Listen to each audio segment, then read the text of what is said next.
go, go, go, go, shorty. It's your birthday. We gon' party like it's your birthday. We gon' sip Bacardi like it's your birthday. And you know we don't give up, cause that's your birthday. You'll find me in the club, bottle full of Bud. Happy birthday, dear Micah. Time flies. I just want to let you know that we love you so much. Your Tito John, Marcus, and Lucas love you. Time flies. Naalala ko nung newborn ka pa lang. Yung mommy mo nanganak sa bahay. And then we visited your place. And then I saw your mom, she's making a toy, yung hanging toy na umiikot na gano'n. I was very curious. Sabi ko, 7 years old lang ako noon. Ang curious ko. Sabi ko, anong ginagawa mo dun sa hanging? Anong toy yan? I'm making it is for the enhancement ng brain. Your mom is so proud telling me about what she's doing. She's just making it out of shapes, and then may black and white yun. She's coloring it with black and white. And I was so amazed. Sabi ko, yung mami mo, she was so dedicated na taking care of you, Michael, when you're so young. I remember na she was so proud of you. From newborn, lumalaki ka na. And talagang binigyan ka niya ng time. She's trying to make time for you. I just want to tell na mahal ka namin ng mami mo. And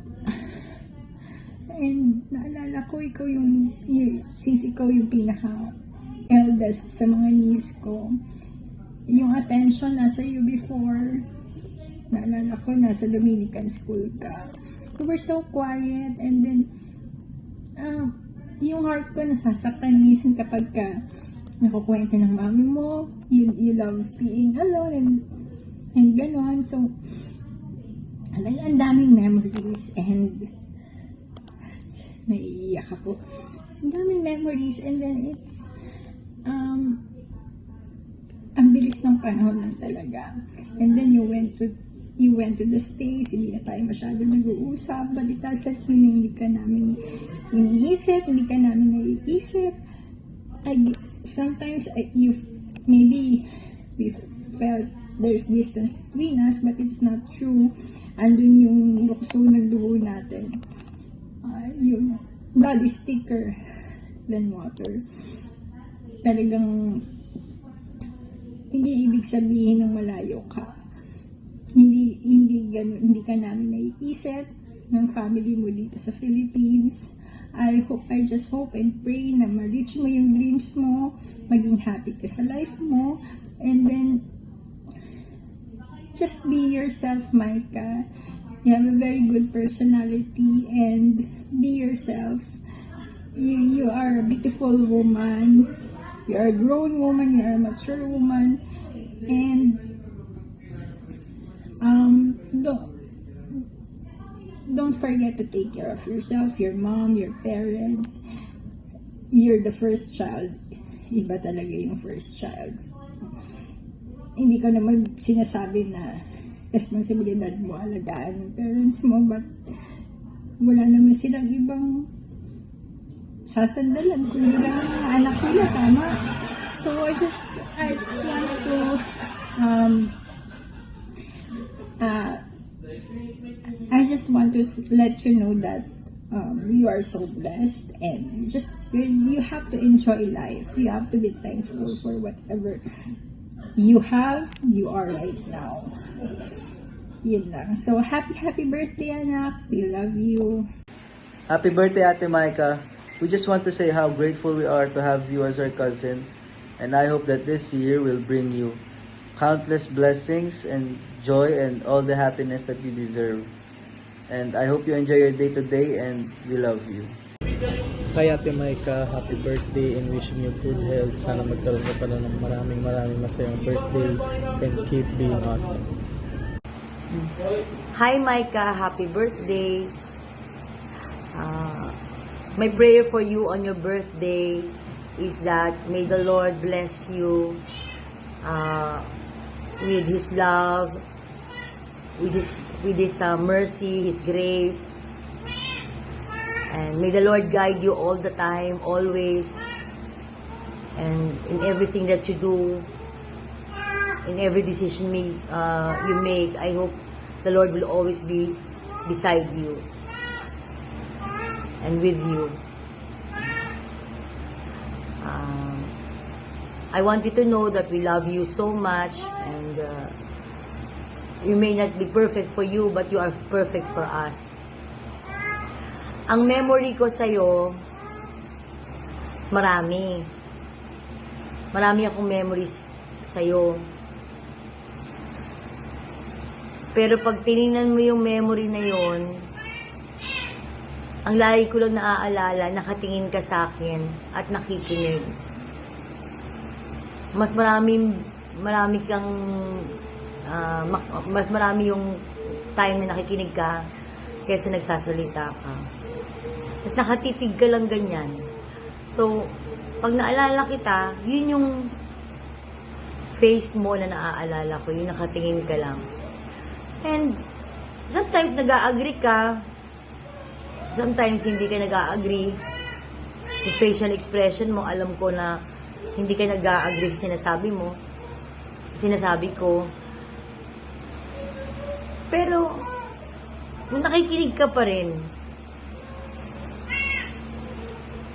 so, pag nagsalita ka na, kahit maiksi, tuwang-tuwa na ako kasi bira ka naman magsalita eh. So, pero masayang-masaya kami sa'yo. Satisfied kami, kontento kami sa'yo. Mahal na mahal ka namin dito, mahal na mahal kayo namin. Sana lagi ka lang maging masaya. Yun lang. Yun lang yung gusto ko sana sa'yo, lagi ka maging masaya. Tayo lang hahanap nun ng kasiyahan. Tayo lang mag-fill up nun. Pero in reality, hindi natin kayang i-fill up yun. Only God Himself can fill up all the happiness in our hearts. And the true joy. And the true peace. Enjoy your day. Celebrate your life. God bless you always. We love you. Game na. Maika, happy birthday! Si Lola mo at saka si Lolo Moses mo to. Happy birthday, Micah. Happy birthday, We love baby. you so much. We have to be thankful kay God dahil binigyan ka naman ng another year of life, Maika. Sometimes we forget some of the blessings that God gave us, but actually every day God gave us blessings, all kinds of blessings, material, love from your parents, from your lola at lola. Sana yung maging masaya ka palagi. Ang wish namin ni lola mo, maging masaya ka palagi kasi yung buhay natin, tayo compared mo sa buhay ng ibang tao, mas marami silang sufferings. Doon sa Middle East, nakakulong sila doon sa tunnel, hindi sila nakakalabas, yung mga Israeli. Tapos yung mga Muslim pumapatay ng mga hindi nila tayo, we have to be thankful sa ating Diyos kasi may freedom naman tayo, may freedom tayo na mag-isip, na magsalita anong gusto natin. Kailangan lang sa buhay natin yung we have to be positive, and we should not count yung mga bagay na hindi pa natin na-achieve. Siguro lang yan, yung kulang lang tayo sa prayer. Yung Father naman natin sa heaven, He understand our what is our longing, di ba?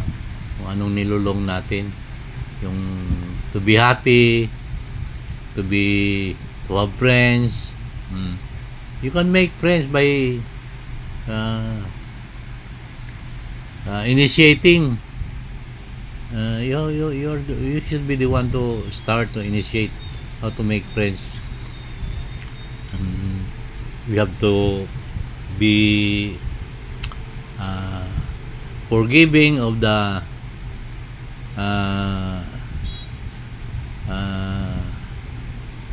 mga pagkakamali ng ating kapwa. People usually makes mistakes and we have to forgive them. Ngayon ang wish namin ni Lola mo na maging happy ka always. Try to be loving person. We should not be a burden to our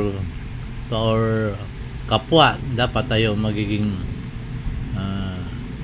sabi nga tayo maging light ng ating mga kapwa, tayo maging result ng ating kapwa.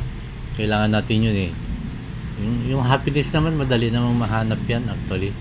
Kung gusto natin maging happy, even the surroundings, we can see the surroundings, the beauty of nature. You have to walk in the morning or in the evening. Everything is ordained by God to function ng maayos na hindi magulo. Ganun din yung emotion natin, yung ating isipan. We have to think to be positive of our lives. Of course, life have always challenges. Hindi naman natin maalis yung mga challenges. Rich people, poor people,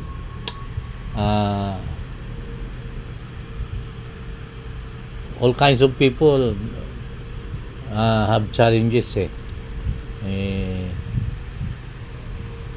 We have to just accept the fact that we have a God who give us everything, even good emotions, good temperament, or have a positive outlook in life. Tayo nagki-create ng buhay natin na maging masaya. Isipin lang natin may mas kung tayo ay mas maraming tao na mas yung buhay nila talagang kawawa kung isipin mo lang yung mga kapwa natin sa ibang bansa. Maraming yung maraming sufferings ng tao, but even in the midst of suffering we can be happy kasi yung God nga natin nagsuffer. So we also his creation suffers. That's really the essence of life. May suffering, but the most important is how we handle our sufferings.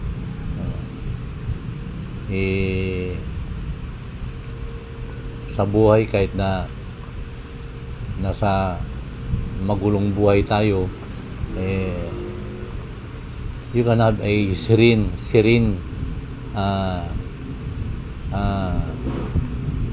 feelings of your life, so long as inside your heart there is a love is the number one factors that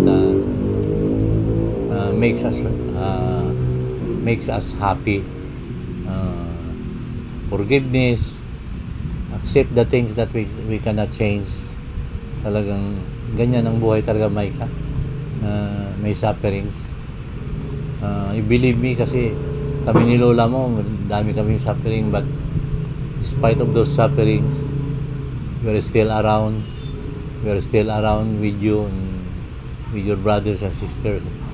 We are still around, and we look forward to have a brighter future that we can get together always. So we have to be happy, Maika. We love you, Don. Love is yung ang love yan very contagious yan Let us be lovable to our fellow being, to our family, to everyone. We have to be lovable and forgiving, Maika. So today we wish you a happy birthday, and please continue to do your what makes you busy, and I guess you are studying architecture, and that is good. You finish that little by little, by the passage of time. You don't know, tapos ka na, Maika. So we love you so much. Here is your Lola.